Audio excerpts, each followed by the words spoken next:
दज्जाल कहाँ पर है इस वीडियो में देखें। क्या आपको लगता है कि दज्जाल मुस्तकबिल में पैदा होगा? गलत। हकीकत यह है कि वो पैदा हो चुका है, वो जिंदा है और उस वक्त उसी जमीन पर किसी अनजान जजीरे में लोहे की भारी जंजीरों में जकड़ा हुआ अपनी रिहाई का इंतजार कर रहा है। ये कोई कहानी नहीं, ये वो खौफनाक सच है जो एक सहाबी रजी अल्लाह अन्हु ने अपनी आंखों से देखा था। ये वाकया उस वक्त का है जब हजरत तमीम दारी रजी अल्लाह अन्हु अपने 30 साथियों के साथ समंदरी सफर पर निकले। अचानक तूफानी लहरों ने उन्हें घेर लिया। पूरे 30 दिन तक तूफान उनकी कश्ती को समंदर में इधर उधर पटकता रहा। आखिरकार सूरज ढलने के वक्त वो एक अनजान और सुनसान जजीरे के किनारे जा लगे। जजीरे पर कदम रखते ही उनका सामना एक अजीब व गरीब जानवर से हुआ।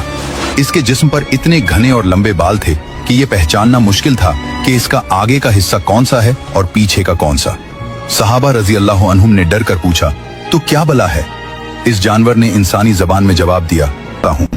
फिर उसने कहा, इस खंडर में जाओ, वहां एक शख्स तुम्हारी खबर लेने के लिए बेचैन है।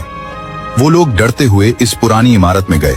वहां उन्होंने एक ऐसे इंसान को देखा जो कदो कामत में इतना बड़ा और मजबूत था कि उन्होंने आज तक वैसा इंसान नहीं देखा था। लेकिन वो आजाद नहीं था।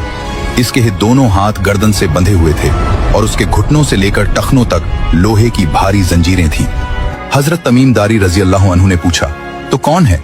उसने जवाब देने के बजाय उनसे सवाल करना शुरू कर दिया। उसने पूछा, क्या बेसान के खजूर के बाग अब भी फल देते हैं? उन्होंने कहा, हाँ। उसने कहा, वो वक्त करीब है जब वो फल नहीं देंगे। फिर उसने पूछा, क्या बहराए तबरिया में पानी है? उन्होंने कहा, बहुत पानी है। उसने कहा, जल्द ही इसका पानी खुश्क हो जाएगा। आखिर में उसने पूछा, क्या उम्मियों के नबी मोहम्मद सल्लल्लाहु अलैहि वसल्लम जाहिर हो चुके हैं?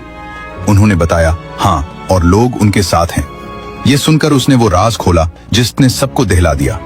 उसने कहा, मैं मसीह दज्जाल हूँ, मुझे जल्द ही निकलने की इजाजत मिलने वाली है। जब मैं निकलूंगा तो पूरी जमीन पर घूमूंगा सिवाय मक्का और मदीना के। हजरत तमीम दारी रजी अल्लाह अन्हु ने वापस आकर ये वाकया प्यारे नबी सल्लल्लाहु अलैहि वसल्लम को सुनाया। नबी सल्लल्लाहु अलैहि वसल्लम खुशी से मिंबर पर खड़े होकर फरमाने लगे, ये वही है जो मैं तुम्हें दज्जाल के बारे में बताया करता था। प्यारे नबी सल्लल्लाहु अलैहि वसल्लम ने फरमाया है कि जो शख्स सूरत उल कहफ की पहली 10 आयात याद कर ले, वो दज्जाल के फितने से महफूज रहेगा। अल्लाह हम सब की हिफाजत फरमाए।